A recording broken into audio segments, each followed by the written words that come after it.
মেয়ের মৃত্যুর কারণ কি?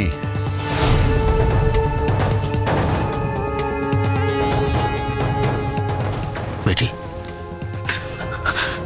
বেটি, মনকে শান্ত কর। অশান্ত মন কখনো সত্যিকে গ্রহণ করতে পারে না। তোর মন যদি অশান্ত হয় তাহলে তুই সত্যিকে কোনোদিন গ্রহণ করতে পারবি না। শান্ত কর, মনকে শান্ত কর। দেখুন, সবকিছুর জন্য তো একটা প্রমাণ দরকার। আমি নিজের মুখে কিছু বলবো না, যা বলবে আমার এই ফোনটা বলবে। এতে সবকিছু রেকর্ড আছে।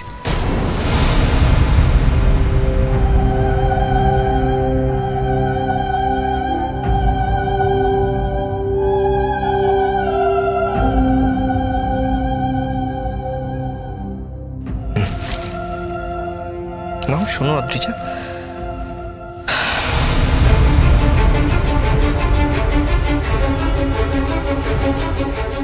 সেদিন অনুরাগের সঙ্গে আমার দেখা হয়েছিল। আমি রাস্তা দিয়ে হেঁটে যাচ্ছিলাম আর ও গাড়িটা নিয়ে আসছিল। আসলে আমার তো বাড়িতে দম বন্ধ হয়ে আসতো, তাই ভাবি আমায় নিয়ে পাহাড়ে বেড়াতে গিয়েছিল যাতে আমার একটু ভালো লাগে। কিন্তু আমার ভালো লাগতো না, জানো, আর কিচ্ছু ভালো লাগতো না। বারবার মনে হতো নিজেকে শেষ করে দিই, একেবারে শেষ করে দিই। কিন্তু অনেক কষ্টে নিজেকে সংবরণ করেছি। ওখানে গিয়ে না আমি পাহাড়ে হেঁটে বেড়াতাম, আর সেই দিনও আমি হাঁটছিলাম।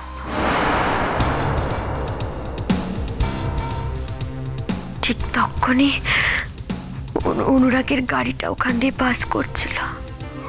আমাকে দেখে দাঁড়িয়ে পড়লো অনুরাগ। এক লহমায় আমার মনে হলো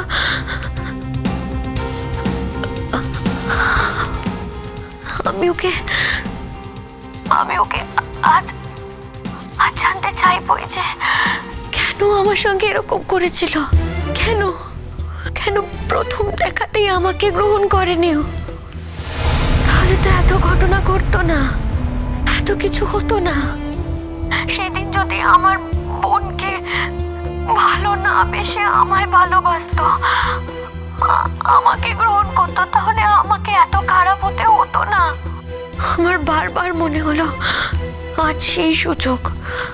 আজ যখন ওর সঙ্গে আমার দেখা হয়েছে, তখন প্রশ্নে প্রশ্নে ওকে আমি ক্ষত বিক্ষত করে দেবো।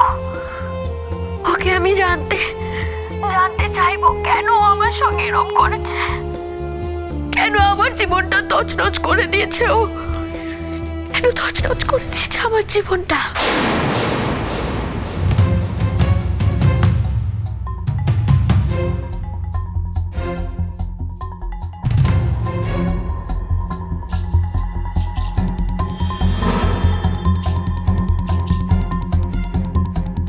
আমাকে দেখে অনুরাগ না গাড়ি থেকে নেমে এলো, জানো।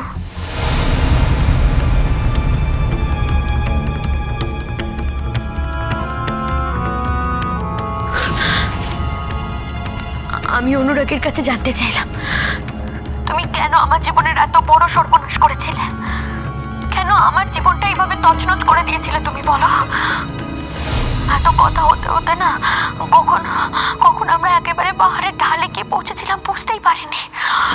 আর এটাও বুঝতে পারিনি যে ওর নিচে বয়ে চলেছে তিস্তা, ওই খরস্রোতা নদী। আমাদের একদম মাথায় ছিল না। কথা কাটাকাটি হতে হতে অনুরাগ নিজেকে আমার কাছ থেকে বাঁচানোর চেষ্টা করছিল। আর অনুরাগ ওরা তখন উত্তেজিত হয়ে গেছিল। তারপর কখন যে ও পাহাড় থেকে একদম নিচে গিয়ে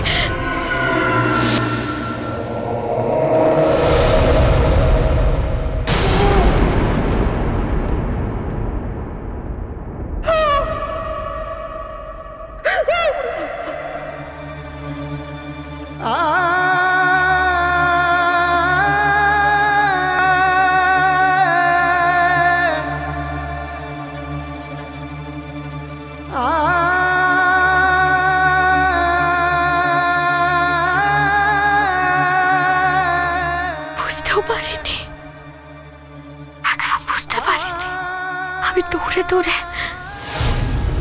দৌড়ে দৌড়ে গেস্ট হাউসে চলে আসি। আমার প্রচন্ড কষ্ট হচ্ছিল, আমার আমার ভয় করছিল, বমি পাচ্ছিল আমার। কিন্তু আমি কাউকে কিচ্ছু বলতে পারছিলাম না, কিচ্ছু বোঝাতে পারছিলাম না। শুধু একটা জিনিস বুঝতে পেরেছিলাম, কত উঁচু থেকে অনুরাগ যেভাবে পড়ে গেছে, তাতে অনুরাগ কোনোভাবেই বেঁচে থাকতে পারে না। আমি জানি সবকিছুর জন্য আমি দায়ী, অনুরাগের মৃত্যুর জন্য আমি দায়ী। কিন্তু বিশ্বাস করো, আমি অনুরাগকে মারতে চাইনি। আমি চাইনি অনুরাগ মরে যাক। আমি অনুরাগের এত বড় ক্ষতি চাইনি।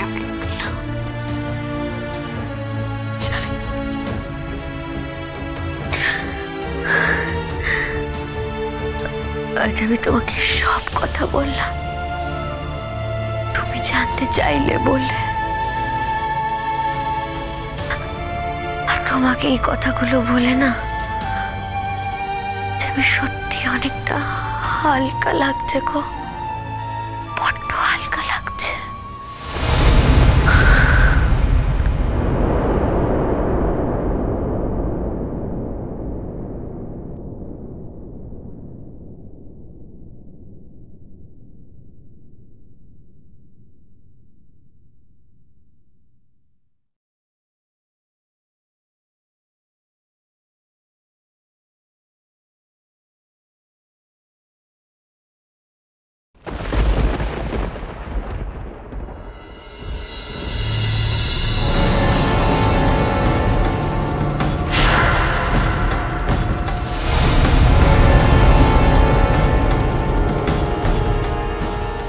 শেষ পর্যন্ত অনুরাগকে মেরে ফেলে দিদি ভাই।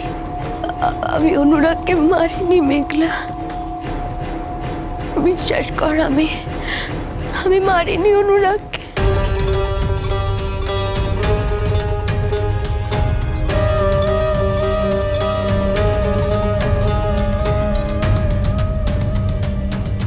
আমি এই বিয়ের মণ্ডপে দাঁড়িয়ে আজকে বলছি, হয়তো এই বিয়েটাও আবার হবে না, কিন্তু আমি তবুও বলছি অনুরাগকে আমি মারিনি মেঘলা।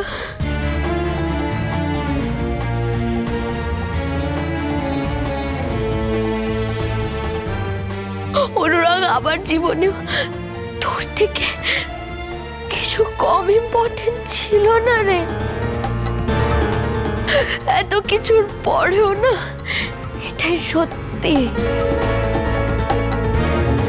যে সমস্ত ঘটনা অস্বীকার করার নয়, আমি দায়ী সমস্ত কিছুর জন্য, আমি দায়ী।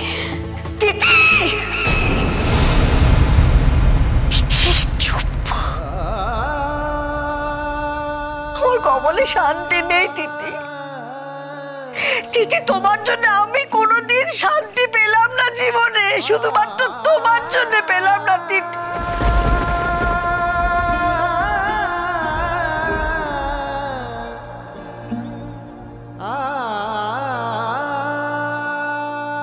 আমি জানি না যে আমি যেটা করেছি সেটা ঠিক করেছি কিনা, কিন্তু আমি আমার পরিবারের সঙ্গে সবকিছু শেয়ার করতে চাইছিলাম, সবাইকে সবকিছু জানাতে চেয়েছিলাম, ব্যাস।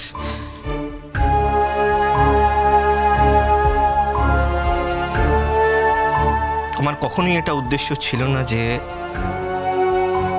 একটা মেয়েকে বিয়ের আসরে এনে তার বিয়েটা আমি ভণ্ড করে দিই, কখনো না। আমার শুধুমাত্র একটাই উদ্দেশ্য ছিল, অদ্রিজাকে এটা রিয়েলাইজ করানো, এটা বোঝানো, এটা ফিল করানো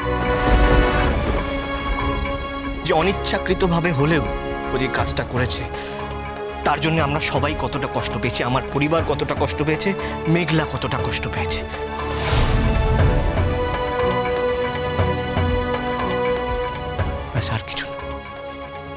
এরপরেও যদি আমাকে অদ্রিজাকে বিয়ে করতে হয়, তাহলে অদ্রিজাকে সারাটা জীবন শুদ্ধ হবার সাধনা করে যেতে হবে। তাহলে আমার পক্ষে এই বিয়েটা করা সম্ভব নয়।